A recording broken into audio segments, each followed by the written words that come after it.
Chapter 1. Stayed the same as the rest aged. I stare into the crystal clear mirror as I tie up my light chestnut hair into a side ponytail. It's weird to think that this mirror has been with me throughout my entire life. If this thing was alive, it'd probably know me better than I knew myself. Its old, worn cherry wood had delicately carved blossoms into it, each blossom united with a single vine entwining itself around its frame. I put a finger to the rough bandages on my face. They cover old wounds that refuse to heal, probably because I never allowed them to breathe. This is how I've looked forever. The only thing that has changed was the cloth that adorns my soul. I observe my brand new uniform.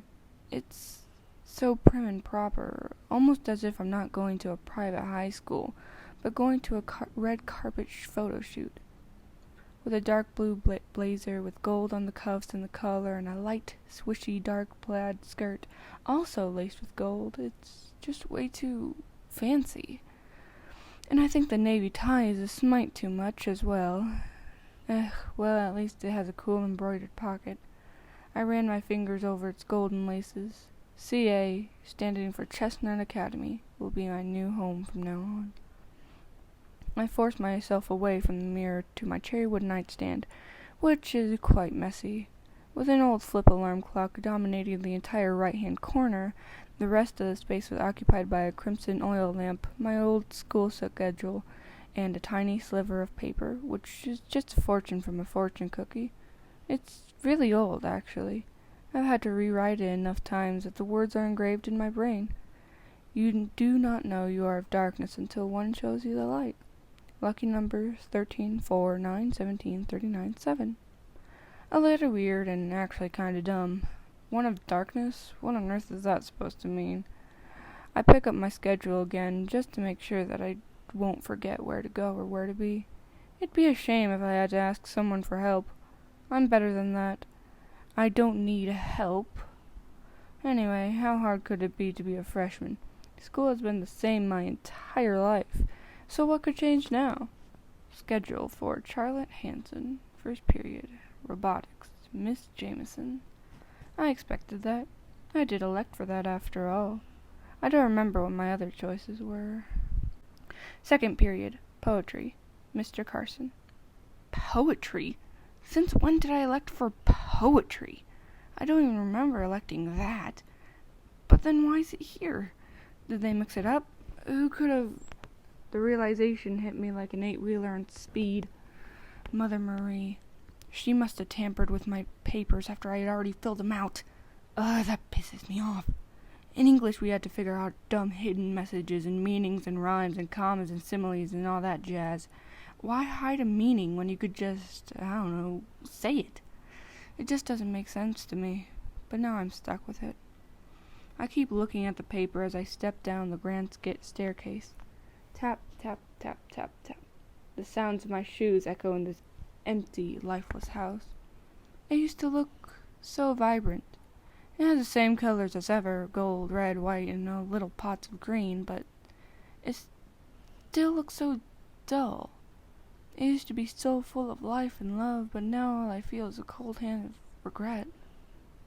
Hey, maybe I can be a poet after all. That sounded meaningful. I turned into her office where she was passed out in her office chair. Paper scattered everywhere, file cabinets open, notes scribbled on sticky notes everywhere. She was still in her office uniform, and her curly golden locks all in a tangled, mangled mess. The bags under her eyes were so deep it looked like she got sucker punched on both of the eyes. I sigh. I shouldn't wake her. She'll only get upset. But what if I don't? Would she get mad at me for not doing anything? It's a tough choice, living at home with a bipolar snake. I don't need her to explain herself anyways. She'd just say some bullshit that I don't need to hear. I don't care anyway. It doesn't matter. She wouldn't change her mind no matter what I do. My words would fade away into nothingness, as they always would. I would scream and never make a single sound. Maybe it is my destiny to be a poet after all. Chapter 2. Lost in the Haze. I step into the grand entrance of the school. I see gold trophies lining each wall, and framed football jerseys and pictures of random famous people are hung high above my head, and blue and gold banners hang down from the ceiling. Very prestigious. The white brick walls and the white polished floors with ornate designs of blue and gold scattered throughout make my eyes hurt. Super bright. I look to see who my new peers will be.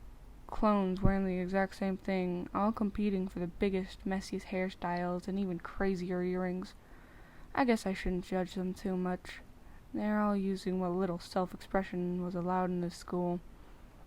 Faces of porcelain and glass shine throughout these halls. They're all the same. Know one, you know 'em all. I look down at my map. Complex colors and lines entwine themselves around the squares and rectangles. 2 floors, 27 rooms. Wait, no, those are common areas. Wait, are they?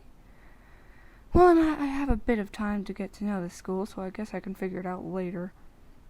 I start to walk around, admiring all its shine and sparkle that it has to offer. I look at the regal clock hanging in the hall by a chain, reading 7:30. How time flies, huh?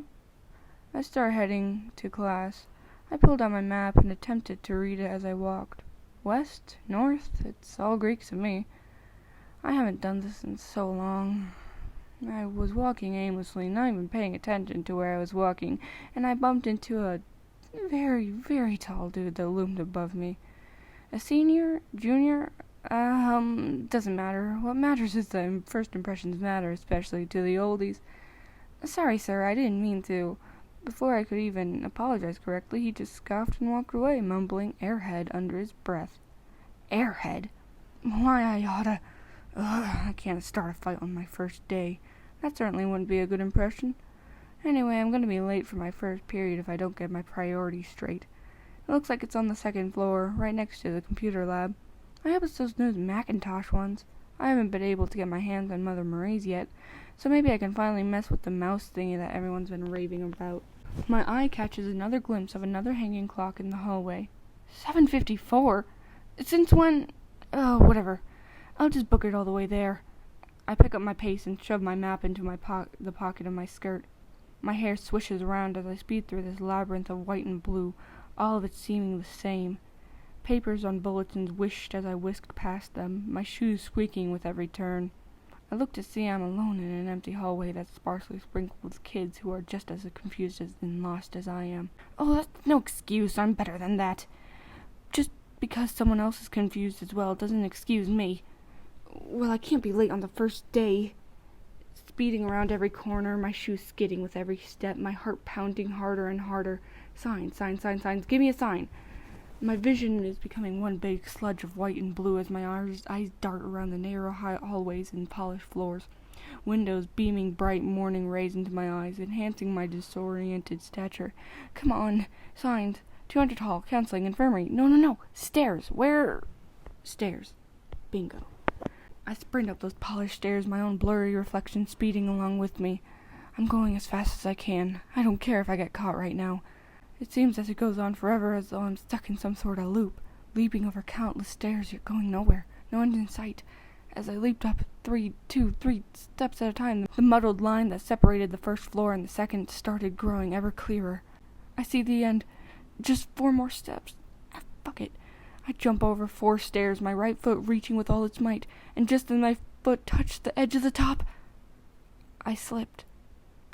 Thank you for listening and watching this video, and I'm going to have the Google document in the description, so I would very much appreciate it if you go down there and type up some suggestions. And thank you. This is only the first 2 chapters of my book, and they are only rough drafts, so advice is constructive criticism is extremely welcomed.